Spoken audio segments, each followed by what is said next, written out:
राम पूजन चौरसिया जी, हमारे डाक बाबू फौजी जी, आदरणीय वर्मा जी, हमारे इस कार्यक्रम में उपस्थित कई गांव से चल के आए सम्मानित बुजुर्गों, हमारे राजू भाई, राजू शर्मा जी, सभी सम्मानित साथियों, चूंकि यहाँ 8 बजे का हमारा समय था, 3-4 कार्यक्रम और थे, हथेली का कार्यक्रम करके जा रहा था, तो ये हुआ कि ये तैयार है कार्यक्रम, तो इसमें पहले बोल के चले जाएंगे, इसलिए मैं आपके बीच में समय से पहले आ गया।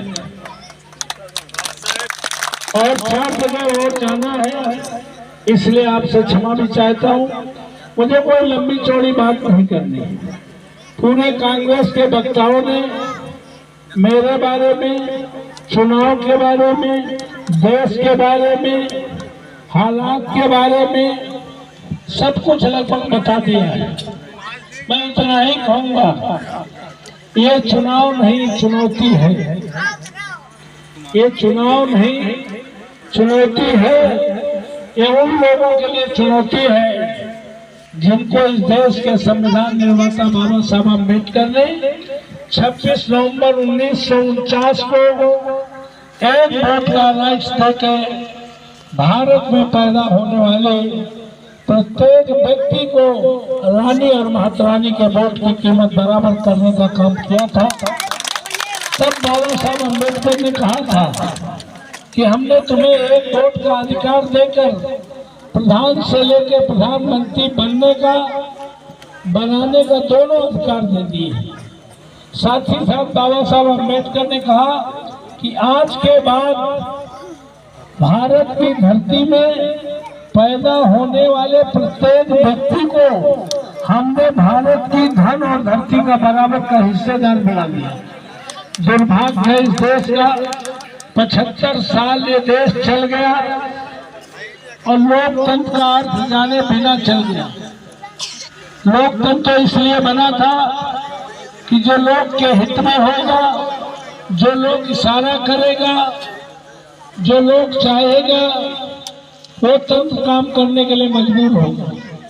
लोग जातियों में बंट गया, लोग दलों में बंट गया, लोग क्षेत्र और भाषा में बंट गया, लोग कमजोर हो गया, तंत्र हावी हो गया। यही कारण है कि 75 साल बाद आजादी दिलाने वालों ने, कांग्रेस पार्टी ने जो संसाधन पूरी दुनिया के लिए मिसाल कायम करने का काम किया था, वो इन 10 सालों में देश का प्रधानमंत्री लगातार बेच रहा है। और 140 करोड़ लोग या तो ताली बजा रहे हैं या थाली बजा रहे हैं। क्या क्या बेच दिया? आदरणीय मोदी जी ने कहा कि कसम हमें इस माटी के हम देश नहीं बिकने, और बेचा क्या क्या? एयरपोर्ट एयर इंडिया बेच दी, रेलवे प्लेटफॉर्म बेच दिए, लाल किला बेच दिया, BSNL पेट्रोलियम बेच दिया, NTC मिलने और ऑर्डिनेंस फैक्ट्री बेच दी। अभी 400 एकड़ जमीन डिफेंस गाड़ी रोड के नाम पर हमारे पार्लियामेंट में साड़ में एक्वायर की गई। उसको 400 एकड़ का मुआवजा 4 गुना सरकार को देना पड़ा, और वो 1 रुपया बीघे के हिसाब से अडानी को पूरी 400 एकड़ जमीन 99 साल के लिए दे दी गई। दुर्भाग्य इस देश का।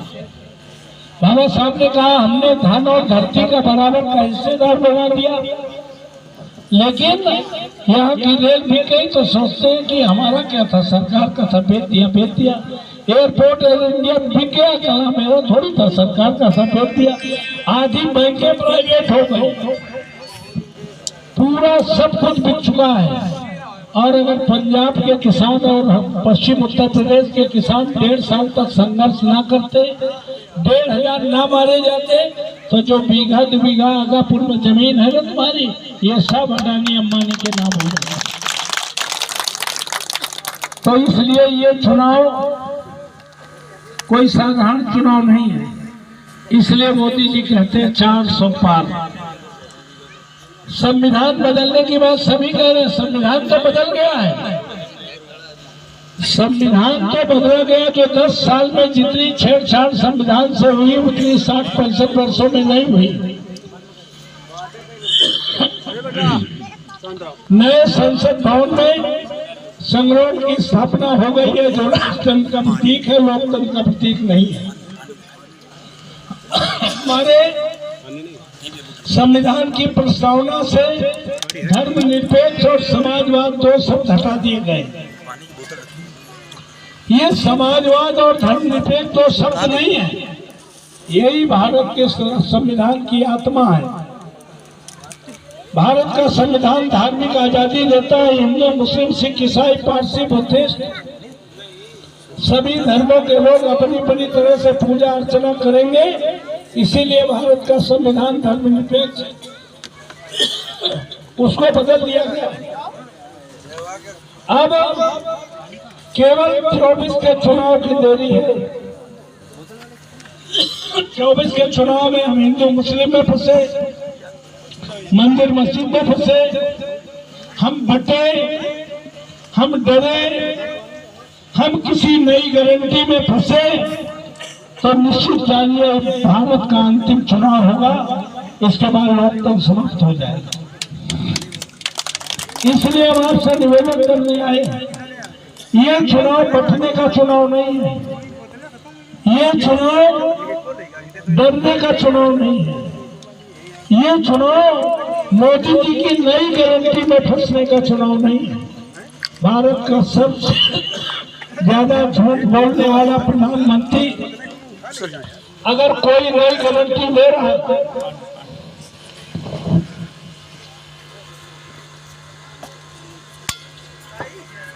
तो उसमें आपको चक्कर में नहीं पड़ता।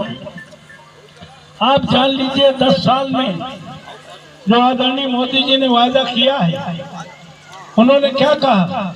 कांग्रेस ने बड़ा भ्रष्टाचार किया है, विदेशों में काला धन जमा किया है, हमें गद्दी में बैठाओ, हम विदेशों से काला धन लाएंगे, 15-15 लाख सबके खाते में आ जाएंगे। 15 रुपया नहीं आया। नौजवानों से कहा 2 करोड़ नौकरियां देंगे। 2 करोड़ नौकरियां तो छोड़ो, साल में कोरोना और नोटबंदी के चलते 2 करोड़ लोग देश और विदेश में काम करने वाले लोग अपने गांव जरूर लौट आए। इन 10 सालों में 2-3 करोड़ नौजवान जो 16, 17, 18, 19, 20, 22, 24 साल के थे वो सब ओवर एज हो गए। तो इसलिए ये चुनाव बाबा साहब अम्बेडकर के संविधान बचाने का चुनाव, ये चुनाव आने वाली पीढ़ी के भविष्य को बचाने का चुनाव है, ये चुनाव किसानों की जमीन बचाने का चुनाव है। तो इसलिए आपसे निवेदन करने आया हूँ कि ये संविधान को बचाने में अगर कोई सक्षम है तो इंडिया गठबंधन है। इंडिया गठबंधन के नेता आदरणीय राहुल गांधी कश्मीर से कन्याकुमारी तक भारत जोड़ो यात्रा करने का काम कर रहे हैं, बिना डरे बिना रुके देश को बचाने के लिए संघर्ष कर रहे हैं। और देश को बचाने में बाबा साहब अम्बेडकर के संविधान को बचाने के लिए उत्तर प्रदेश से ही प्रधानमंत्री का रास्ता जाता है, उसको बड़ी ताकत देने के लिए आदरणीय अखिलेश यादव जी ने इन सांप्रदायिक ताकतों को मुंहतोड़ जवाब देने के लिए सक्षम है। तो एक ही समाजवादी पार्टी और माननीय अखिलेश यादव है। जिस दिन से 2 नेताओं ने गठबंधन किया है उस दिन से आदरणीय मोदी जी का सिंहासन हिलना शुरू हो गया है और माननीय अखिलेश यादव के खिलाफ सीबीआई जांच शुरू करा दी है। तुम सीबीआई जांच कराओ, ईडी से जांच कराओ, आईटी से जांच कराओ। अब ये 2 नेता न डरने वाले हैं न रुकने वाले हैं। तुम्हें निश्चित तौर